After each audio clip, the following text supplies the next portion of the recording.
those this morning. Also excellent. But yeah, both players playing at the same shop know each other. So a friendly battle at least, but a little bit riding on this one. No friends at the 5-0 table. No, just acquaintances. Yes, just degrees of being an enemy. All right, well, we're underway. Buck is on the play, starts off with a Temple of Triumph. Because of that, I would assume the players know what the other one is on. You see Jacob Buck here looks like he's on a mulligan. I believe Danny's kept on 7. Yeah. And this is a very play-draw intensive matchup. Jacob's plan here is to use removal spells to keep Danny off of getting much of anything going. Danny trying to get enchantments onto a creature and overwhelm Jacob's mostly red removal. So being on the play matters a ton for determining who gets to kind of choose the way the battle gets engaged. And it'll be Lagana Band Trailblazer starting for Danny. And normally that's like one of your lesser quality creatures, but as we saw here, this is one of the better creatures against Jeskai. Definitely. This thing is just hard to kill. I mean, they may have Valorous Stance in their main deck. It appears that Jacob does not.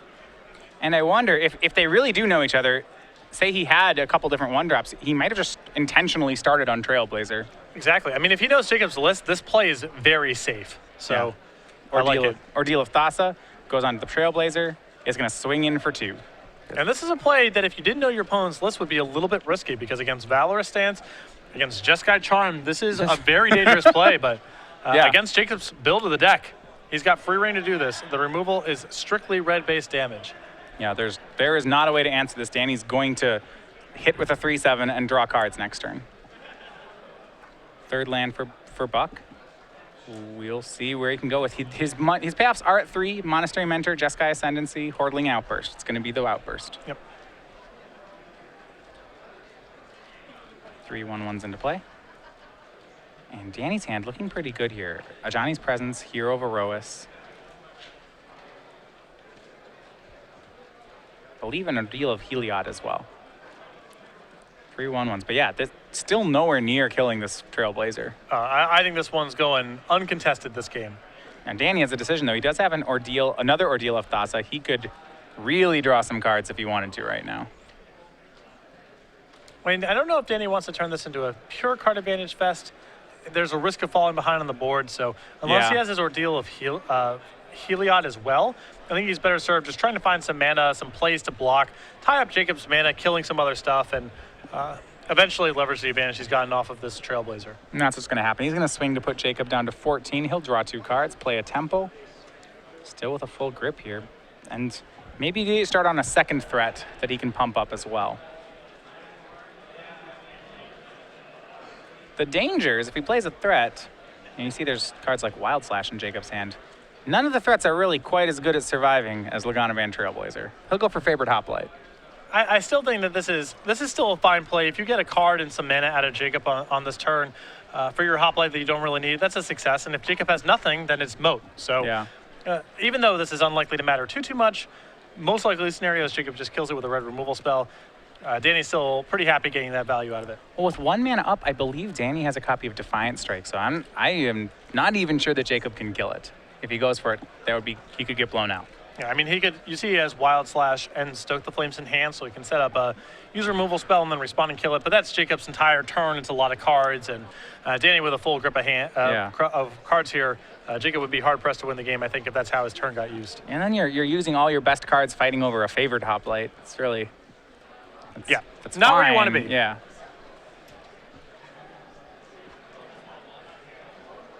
But he may not have a better choice. We'll see.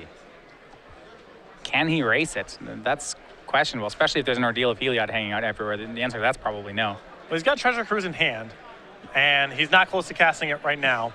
So I think he just has to kind of cast stuff this turn to set up a cheaper Treasure Cruise for next turn.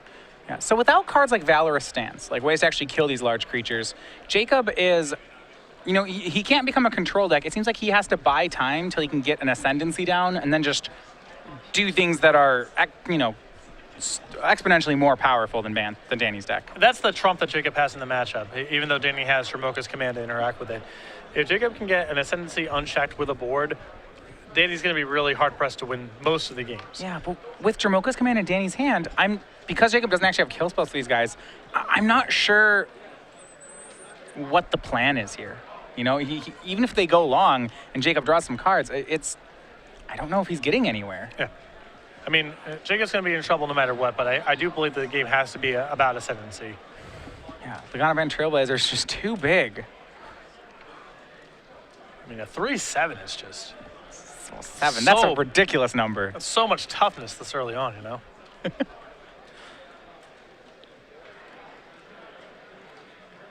Swings with favorite hoplite. Here's the first fight we're going to have. It's going to be a double block from Jacob. I like how Jacob's played this turn. He's going to Wild Slash in response to the Defiant Strike, and he still has another one up. He has a Stoke the Flames up as well. So Jacob has done a very nice job here of making Danny be the first one to blink and kind of initiate the battle. Yeah. Unless Danny has 3 1-mana spells, this is going to work.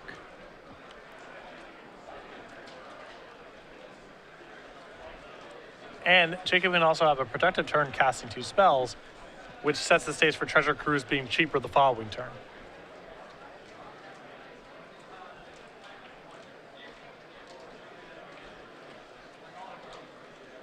And it's going to be Dramoka's Command. Now, I'm curious on the modes of his Dramoka's Command. If he uses Command to fight, yeah, okay.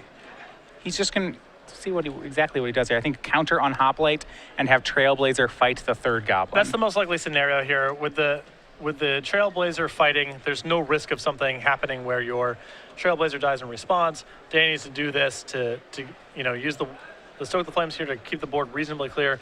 Danny still gets another counter on the Trailblazer and gets one of the tokens off the table. So I like that play a lot from Danny.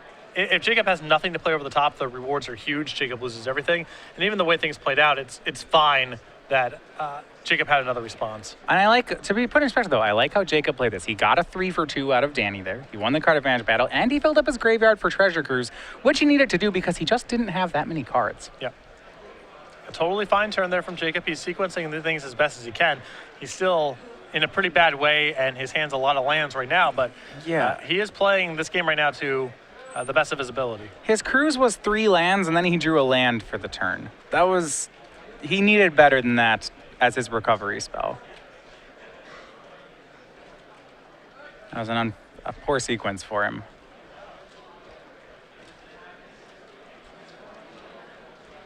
Hero of Erois from Goldstein. He sees Jacob tapped out, and now he's just going to punish him for that. Hero of Erois into play. Puts the Ordeal of Thassa on Trailblazer.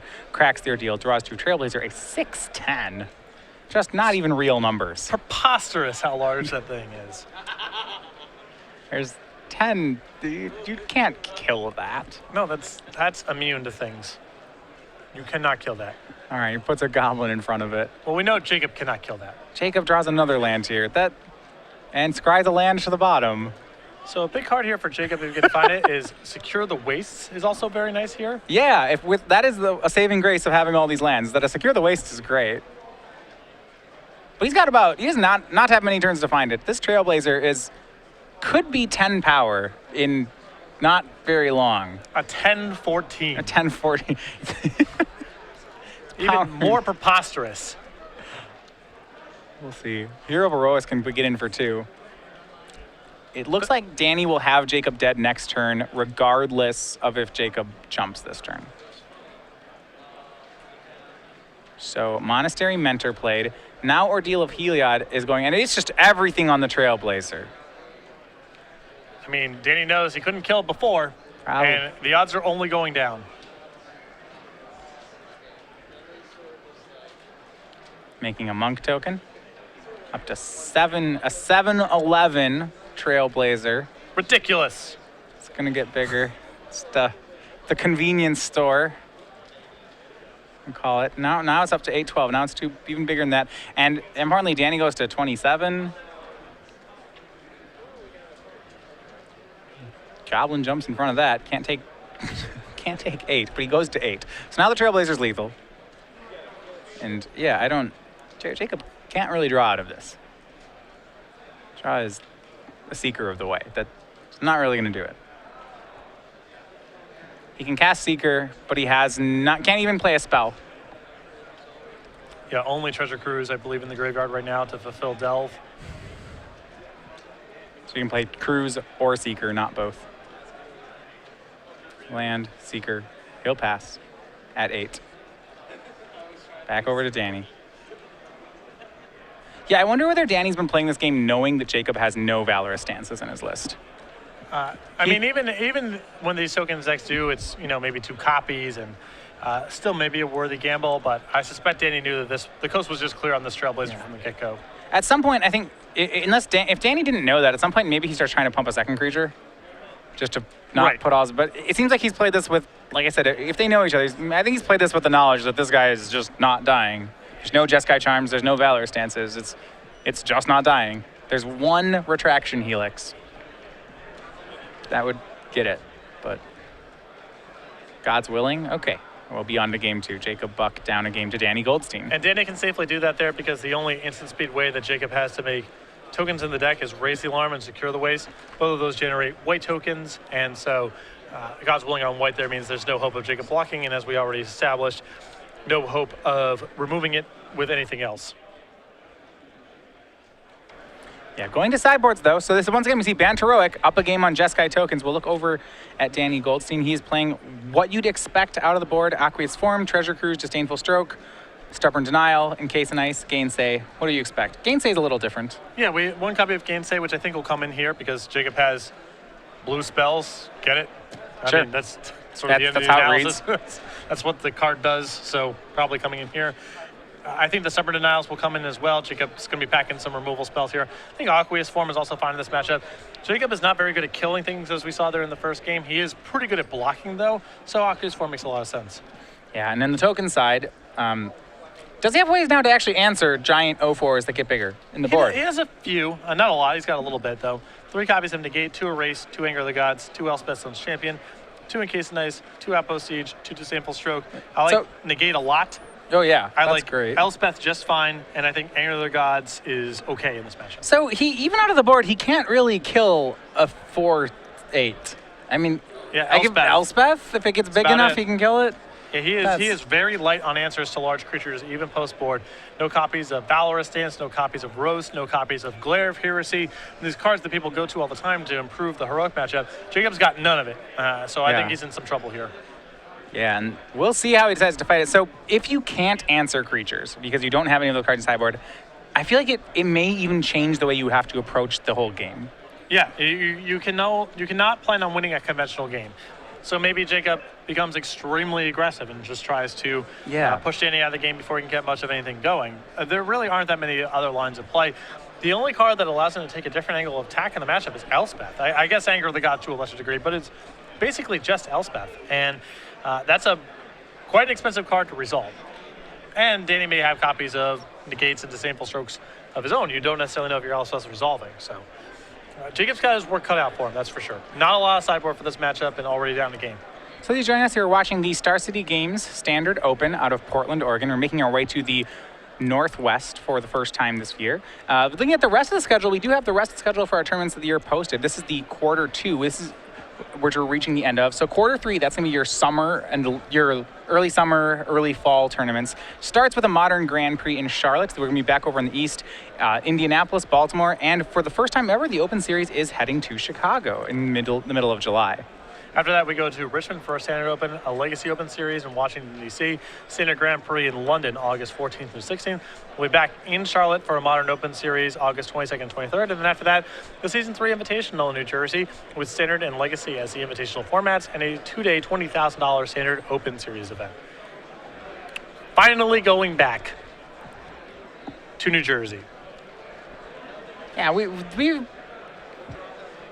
make it there a good number of times in the year. 2 to 3 times a year on average.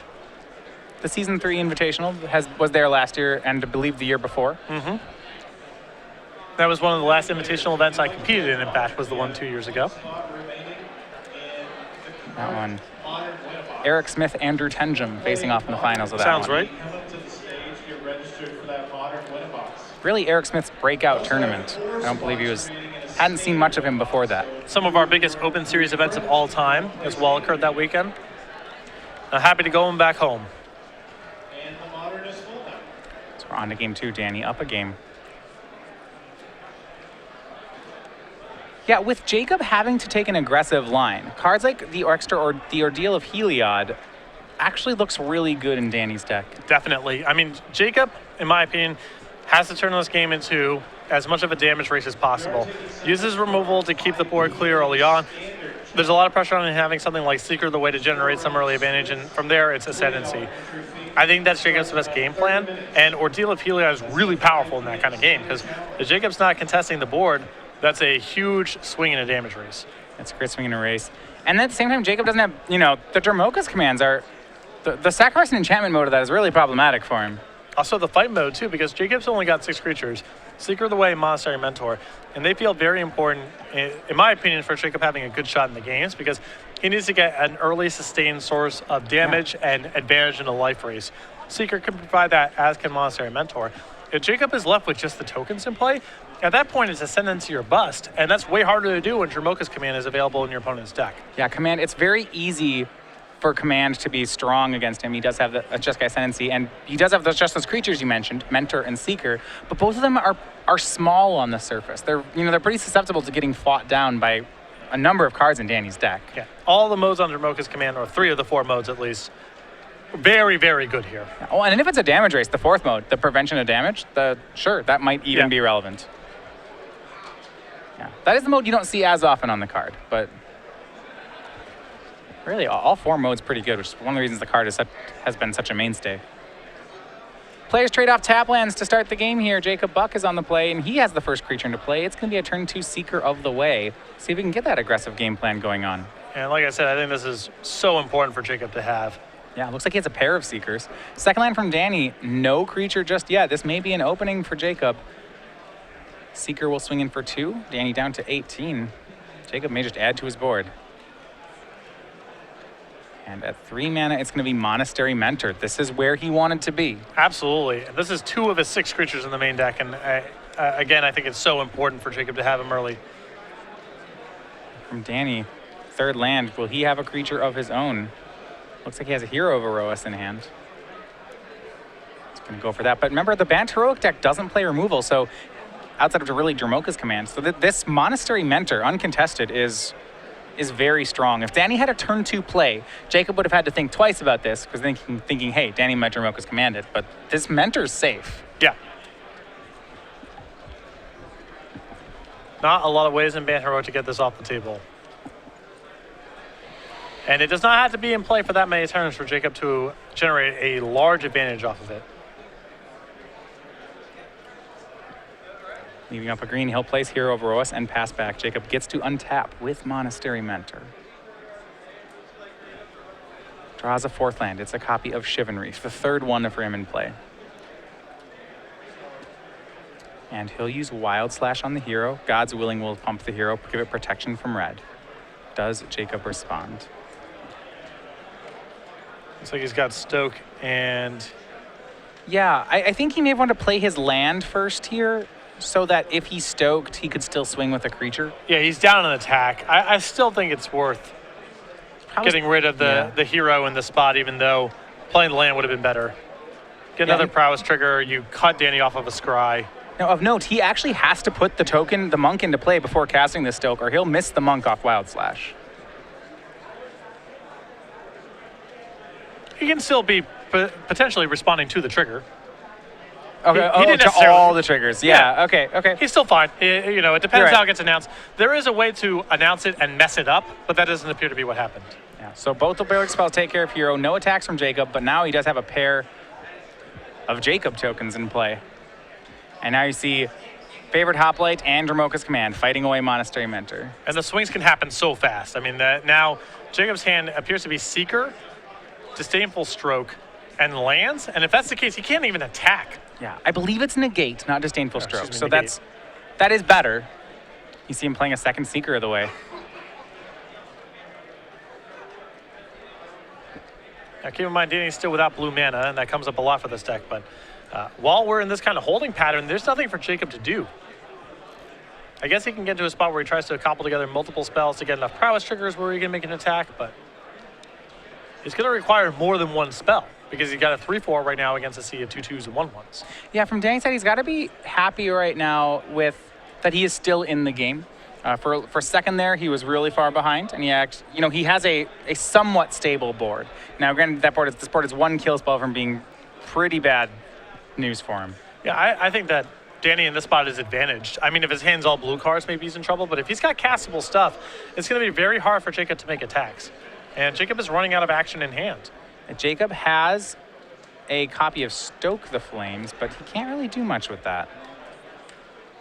It's very hard to kill Favored Hoplite, especially with a burn spell, because the negate doesn't matter here, is the problem. As long as Danny targets Favored Hoplite, the Stoke won't work on it. Right. One thing Jacob can do is just go wider, though. You see him trying to copy of Hordling Outburst.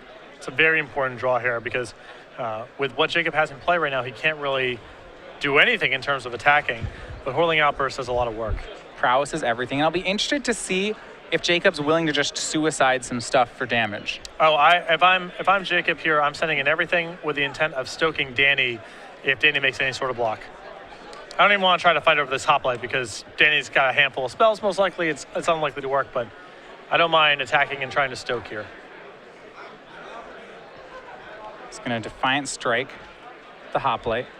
Yeah, it'll be interesting to see whether or not Jacob wants to leave up negate. He'll have to sacrifice an attacker to do it, but it does stop something like a Ordeal of Heliod on the swing back from getting him. Yeah.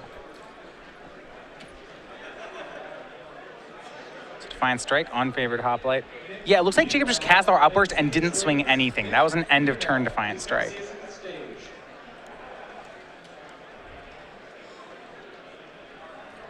Jacob wanting to go really wide here. Raise the Alarm now, the draw. May have paid off. The Raise the Alarm is free with Stoke the Flames.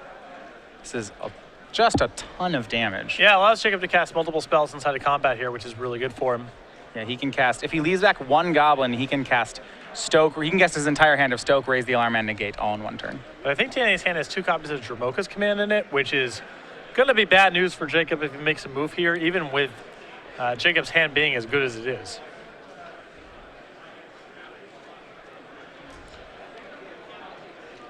Yeah, well, he can, you're right, yeah, he can negate one of them, but not both. Is it enough damage that he's willing to go for everything? He's just going to swing the Prowess creatures, which I'm a little surprised about. I would have thought 2 Goblins would join. Well, this allows him to stoke and negate. I guess the Raise the Alarm still makes it free, as you mentioned before. Yeah, you should swing 2 Goblins, not right. third, because then if you swing the third, you lose the negate.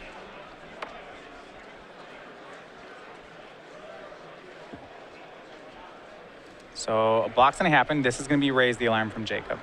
It's only 2 damage that you'd be losing here. So it's not, we'll see just how close the numbers fall. Right. But this is the turn. Jacob going for the aggressive line. Makes 2 soldiers. That Prowess is everything. And if you're Jacob, do you actually just stop here? You could initiate the Stoke Flames, or you could just wait and say, hey, you're taking 4, 5, 6, 7, go to 10. I have a Stoke. I like keep casting here. Even if Danny has counter spells or it's just so much damage just off the Prowess triggers alone. It's a very efficient spot to do it. I think Jacob should just keep casting. Stoke at Danny. Now I'm interested to see if this resolves. This is where we might actually see the prevention mode on Dromoka's command come up. Yeah. He might prevent damage and make a fight. So we'll see if Stoke's resolving or is still on the stack. Yeah. Looks like Stoke did resolve, so Danny's not going to fight the Dromoka's command fight that way, which I'm a little surprised of, actually. Well, I think that Danny might feel like he's better served here using these Dromoka's commands to swallow up some of the attackers, because the amount of damage he takes is very close to the same, regardless if it's a monk hitting him or the... Well, he can do both. He can fight and prevent. Sure. Yeah, he can just prevent the damage from Stoke and fight a guy, right? Yes. So he's in it, yeah. So now he's doing 1/1 counter and fight, which I think's a little weaker, but it still may be enough. Yeah. And that'll get a negate. Everything getting even bigger. Danny may be feeling like he needs to make maybe the size of his Hoplite's an issue, but yeah, I feel the 4 damage may be enough. It may just be too much. And the second Dromoka's command is very helpful here, allowing him to blunt some of this, but still a lot of damage coming across. So second Dromoka's command. It doesn't mean that Danny will get to eat both the Seekers. And favorite hot blade's not, it's preventing all the damage. There's no life gain on Jacob's side. Yeah. Still quite a bit of damage coming through from these monks, though. Yeah, they each of them dealt 4, so that's 8 damage total. It puts Danny down to 4. This is a situation where I think actually those 2 tokens that he could have swung in addition, that might come back to get him. Yeah. Being at 2 and 4 would be some very different numbers here. Yeah, because I saw what Jacob was trying to do there. From a mana standpoint, it looked like he couldn't afford to swing with any of the tokens, but because Raise the Alarm is free, he in fact could. Now, if Danny uses Dromoka's command to prevent Stoke, Danny's at A tier, which is, he's at 8 and has 1 fewer counter on his hot plate, which is probably a safer position. Yep. But that's it. So now what are we doing on Danny's side? Okay, so he needs a lot of blockers, and he needs like an Ordeal of Heliod, I think. Or blue mana. And it looks like neither was coming, so. So game 2 goes to Jacob Buck. As I said, he needed to be aggressive. He couldn't be the control deck, and Jacob did just that. Yeah, Jacob does not have enough catch-all removal spells for creatures that get out of control to be able to be necessarily favored in the long game, especially with Danny having access to counter spells and treasure cruises galore in the post-board games. I think Jacob needs to be the aggressor, particularly when he's on the play. Yeah, but he did a great job of it there. Yeah, that was sort of the game plan I think that Jacob wants to try to execute. It'll be interesting to see if he can continue to do it. Like you said, he only does have 6 creatures, 4 Seekers and 2 Mentors. He drew 3 of them there on curve, which was really good, and it allowed him to take an aggressive line. But I'm not sure all his hands can do that. If his creatures are just token makers, they don't deal nearly as much damage as having them be prowess creatures. Yeah, and they're also susceptible to just Danny having 1 blocker and 1 attacker, and the tokens having nowhere to go. Right, Jacob doesn't have many Anthem effects. He doesn't have Jeskai Charms to punch them through. He does have that Jeskai Ascendancy, great card, relevant, pretty big card in the matchup. Assuming it sticks, and that's the big problem. That's the big if. Yeah, it does have, Dromoka's command's great, has been great against him. Even there, like the fact that Danny was so far behind on the board, but thanks to 2 Dromoka's commands, actually had a shot is really relevant. He had no blue mana the entire game and died with 3 or 4 blue cards in his hand. Yeah. He's got blue mana. That game could have had a very different outcome, even with Jacob's draw being about as good as you could ask for. Yeah, there was a shot that, Danny could have maybe been at enough life points to do something. If he doesn't take the 4 off Stoke and draws an Ordeal of Heliod, maybe the game just goes to Danny. Yeah. Even without blue cards. It would have been close. The oft-neglected mode of Dromoka's command. Yeah. All 4 modes are really relevant on the card. It's pretty cool. It's really powerful. Especially against aggressive decks. Yeah. I mean, the cost of Dromoka's command is if you're playing against a control deck with no enchantments, it's not that good. Hard to cash in profitably. This matchup is, I think, where it shines. All four modes are very relevant in this matchup. So it's a deck with a bunch of red removal, a variety of small creatures to fight, a key enchantment, and direct damage spells. I mean, that's the full package of modes for Dromoka's command to be relevant. It's really good.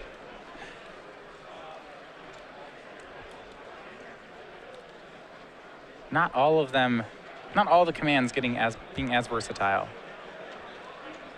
No, but I mean, they are showing up. I mean, we've seen, obviously, Atarka's command was a key component of a Pro Tour winning deck. Dromoka's command is all over the place. We've seen Ojutai's command crop up a little bit in some Soulfire Grandmaster type of shells. I've seen it in some Jeskai mid-range strategies and so forth. Yep. I haven't seen Silumgar's command yet. I've not seen it either. And I've seen some brews with Kolagon's command. People are trying. That's trying, yeah. People are definitely trying. The colors are weird. The effect's good, but the colors make it hard. I've seen Mono Red Splash Black Beatdown, and I've seen Mardu decks that are trying to play that card. So the question is, with Atarka's command, 3 of the modes are really good. Have you put a land into play with it yet? No. Okay. I have not. You can do it as you are conceding a game. Okay. Those are the modes you choose as you're conceding. You're 3 showing, to you and put a land into play. You're showing off. You're like, I flooded out. Here, let me put these into play. Right. It's the way you try to make your opponent feel a little bit bad about the win they just got, which is a nice mode to have on a card, because you can't win every game, but you can try to take away some of your opponent's satisfaction. So, fortunately, that mode's there. maybe if you had a Devotion deck, you could cheat extra Nykthos into play and just go off. Well, I think it's one of those things where if your curve is really tight and you have expensive things to do, maybe it comes up where you're like, end of turn, deal 3 to you, and put a land into play so I can cast Thunderbreak Region on turn 3. Those are the kind of scenarios where it's going to come up, but the Atarka red deck in standard is so low to the ground that there's almost nothing to do with putting an extra land into play. How sick if you're playing a red deck? Your opponent leaves up Bioblight, black, 2 black mana, and you're just like, end step, put a land in play, and then Thunderbreak them. You're like, ha, got her under counter spell. Yeah, it's pretty sick. You showed them. It is pretty sick. All right, underway, game 3. Danny Goldstein on the play, 2 lands, no creatures just yet. We're under Jacob Buck. He started over on a temple. He has a fair number of lands of his own. See who the first player to make a threat is here. I'm not sure either of them has one. Yeah, he'll pass back. It is Stoke, lands, negate. Erase. Erase. I'm surprised to see erase there, actually. Well, there's 2 copies in the sideboard. I am not a huge fan of this effect against heroic strategies because so many of the enchantments just immediately sacrifice themselves. Yeah. That you have to have erase on the spot for it to be good. If Jacob is really worried about Aqueous Form, that's a different story, though. Yeah, and even if you erase it, if it was a blowout to erase the Ordeal of Thassa, then it'd be okay. But I mean, it's not that great. It's not even that great. Yeah. Okay, you traded. You 1-for-1 their divination. That's sweet. They still got a counter, but Seeker of the Way, the play for Danny. Now I'm curious to see if Jacob can actually play the control route because his hand is all reactive. It's negate, erase, soak the flames, wild slash, no pressure, no Seeker of the Way, no monster and mentor, the key pieces of his win there in game 2. I suspect that he cannot play this role, so I'm interested to see it play out. Yeah, and once again, we see Danny playing his threats so conservatively. Wild Slash is in Jacob's hand, but Danny didn't play a Seeker on turn 2. He played one on turn 3 with white up. I mean, both players kind of putting their hands on the table a little bit here. Danny's saying, I can afford to play this on the slow side because you're not doing anything, and I have a protection effect. Jacob with a Wild Slash in hand, but knows it's so unlikely that's good because Danny's taking his time deploying his threats that both players are sort of just waiting for a better spot. Will he be okay trading a Wild Slash or something like God's Willing? The danger is that he ends up trading it with Defiant Strike. Yeah, there's only so many God's Willings in the deck, and when you get those out of the way, it becomes way easier to navigate the games. But if this is a Defiant Strike, it's just so bad. So swing here from Seeker. Here's a Defiant Strike from Danny. The question is, does he have more than one? Probably does. It'll just go ahead and pump. So 4/3 lifelink. You see Danny not even trying to Wild Slash in response to the Defiant Strike. Doesn't want to lose the card. He knows that Danny is not initiating this battle for no reason. And because it's Seeker of the Way, because it's not something that naturally grows on its own, Jacob can wait for a spot where Danny maybe doesn't have as many spells available, and then Wild Slash could be used profitably. But Jacob knows Danny is no idiot here. He's not just casting this Defiant Strike to just do it. So he knows that Wild Slash is no good here, and he's just not going to commit his mana and his resources that way.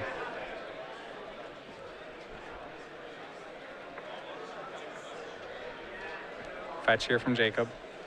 Took 4. He's down to 14. He actually double fetched. Just trying to get lands out of his deck. Looks like he is kind of having some more of the same problems he had game 1 where he treasure cruised into all lands. Looks like he got a lot of lands again. The bigger problem here is there's nothing proactive coming from Jacob's side of the table. And I think that because Danny is armed with so many protection effects and Jacob's removal's all red, that even if he's able to remove Danny's threats, which is unlikely, he's just going to be taking these chip shots along the way. He's going to take 3 points here, 2 points here from these stray creatures. Danny's still got a full hand. So he drew another Wild Slash, and here's a spot where I maybe would have wanted to see, he's going to have to make a move.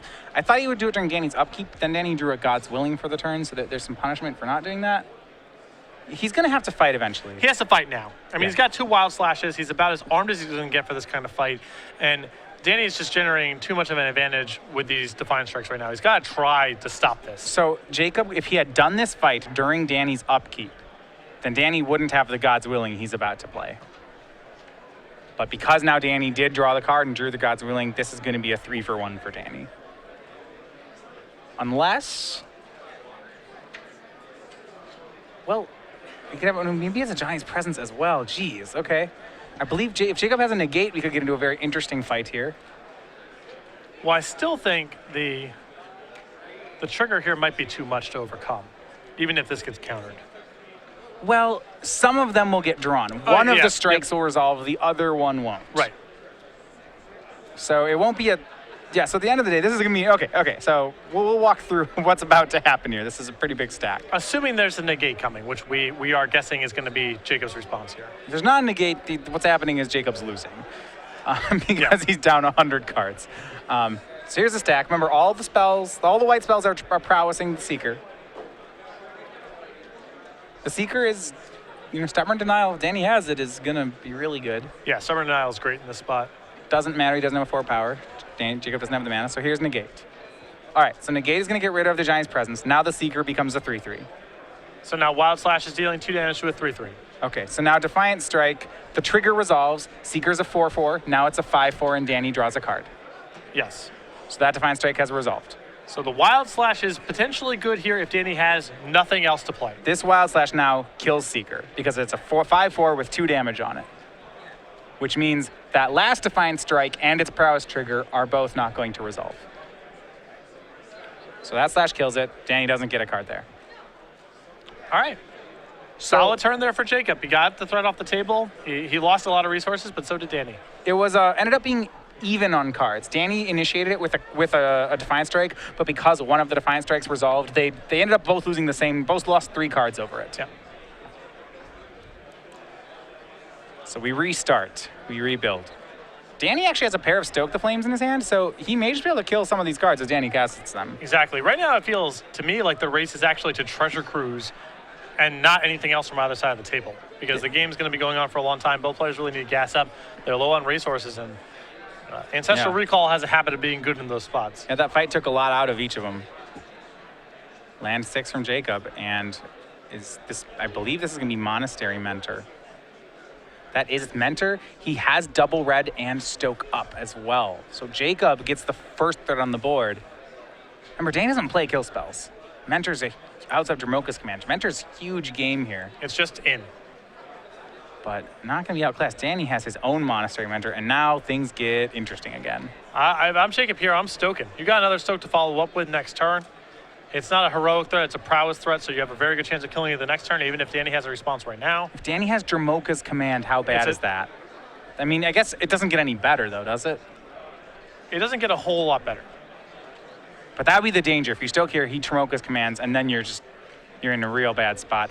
Huge draw by Jacob, though he opts not to go to the play and draws Treasure Cruise. I don't know if it's that bad of a deal. You both end up with a prowess monk at the end of the day.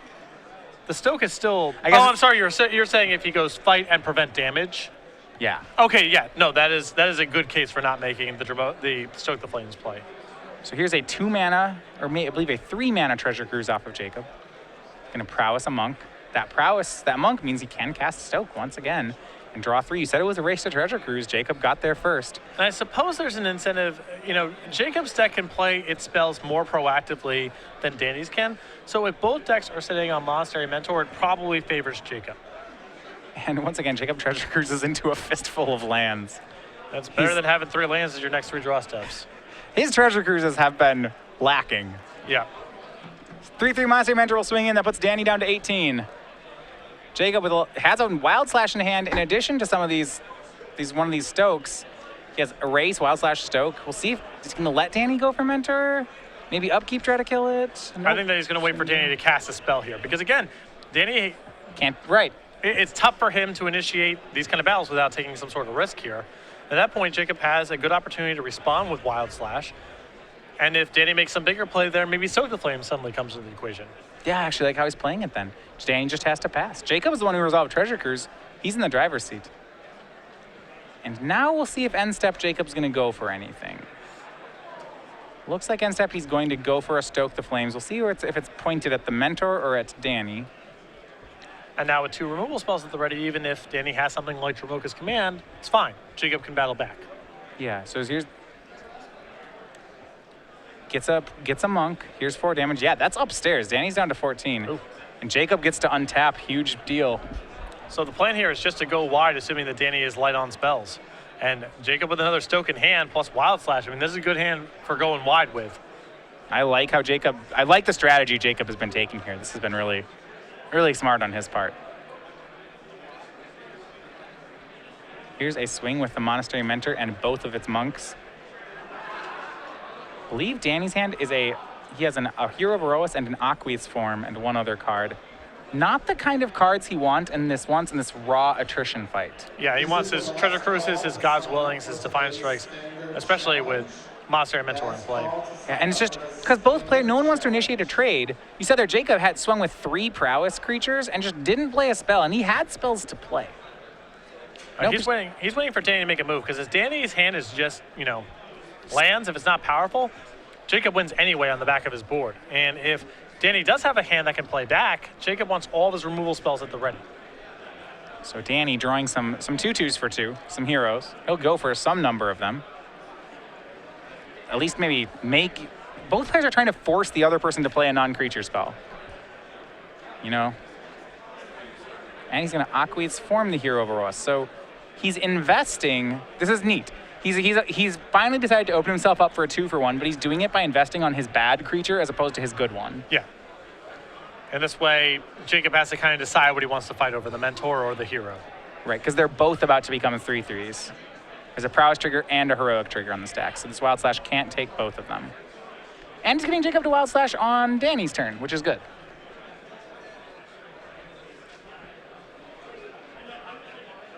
And there is an erase in Jacob's hand. I'm not sure Danny expects that one out of the board. We'll see how relevant that one ends up being. It could get Danny. Well, it's great here for Jacob that Danny is just casting a spell that is an erase target. Because that's another potential monk. It's also a prowess trigger inside of combat next turn potentially. God's Willing from Danny. God's Willing on the Monastery Mentor, so the Wild Slash will not work. Unless Jacob has more. Looks like he might. But look, there's another Stoke the Flames hiding out. Last one went upstairs. This one's not. This one's going at Monastery Mentor. And it's actually so good for Jacob that Aqueous Form is the thing that's initiating this. Because if he had to fight this battle right now, there's a risk that he wouldn't have a spell next turn to cast and he would be down to a lot of prowess triggers. But now that the erase is turned on, it's just such good news. It's a lot of damage coming on the way back. So the fight goes the way of Jacob. It's a 2-for-2 because the Aqueous Form was on hero, so well played by Danny to not actually open himself up to card disadvantage. Both players get a pair of monks and the game resumes. Both players at 10. And Jacob's board's better, but not by much. I think the erase is the thing that tips it to Jacob. Without the erase, I actually would prefer Danny's board here. And that one, interesting. He erases on Danny's turn. Yeah. I expected to see him do that on his own. But with so many prowess cards in play. Exactly. He scribed this to the top so that he knew there was a spell coming. Whirling Outburst. It's good. 2 spells is sweet too, though. I don't know. He's been playing great so far, though. Yeah. This is a great line here. It's now a whole army of 2/2s. And unless Danny has 2 cards in hand, he just gets to know that this is safe.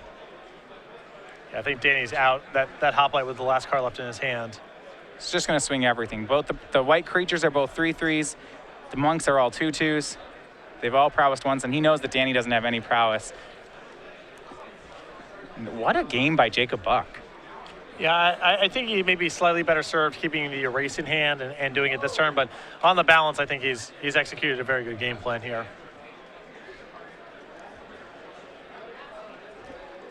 This is, so sizing up, this is 7 attackers, only 4 blockers. They all deal at least 2.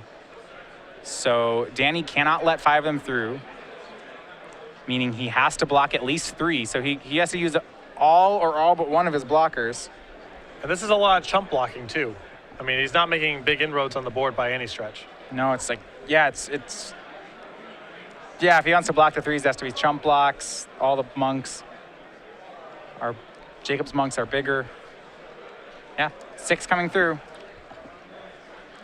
And Danny loses everything but Hero of Iroas.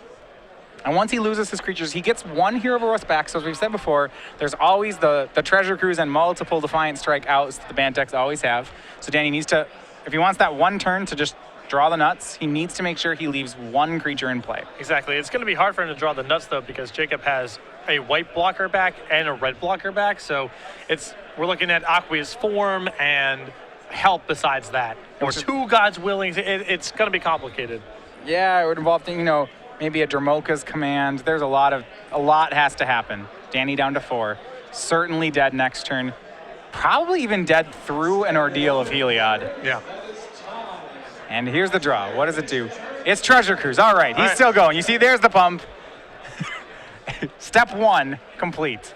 Still a huge underdog to win this game, but this is where it had to start. Delve 7. He has 3 cards left in his yard. He could even cruise again. 1, 2, 3. Can he keep going? Put a 4th card in the yard if he needs, a 5th card in the yard if he needs to. Hasn't even looked at him yet. That one's good. That one's a keeper. Just living it up.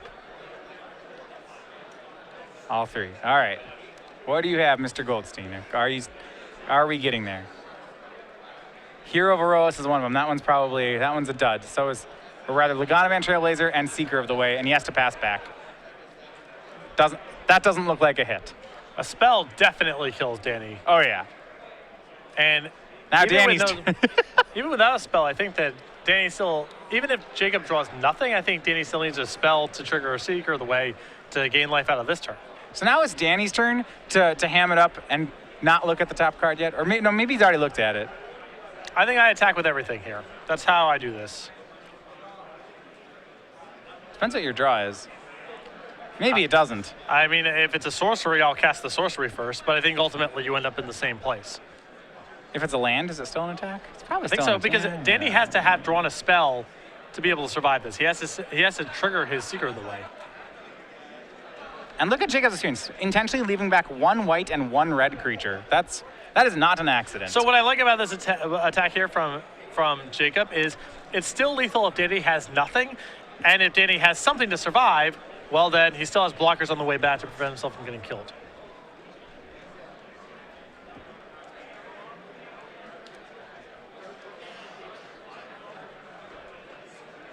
All right, Seeker goes in front of Monastery Mentor. Hero goes in front of Seeker. Trailblazer blocks a Prowess Monk.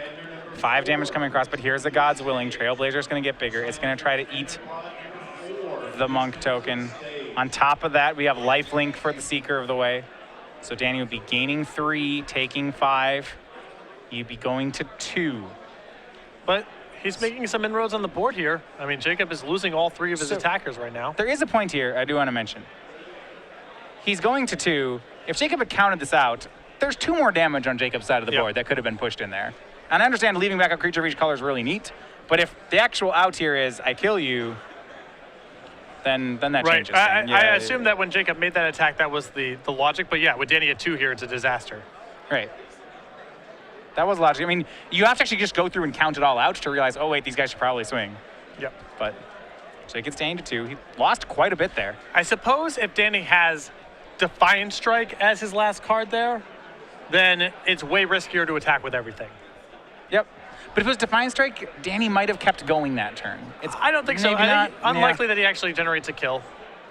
I think, overall, he's the best case scenario here is he just goes ahead and attacks with everything, and that's probably good enough against unless Danny's hand is very specific, but Jacob's cards are Raise the Alarm and Erase.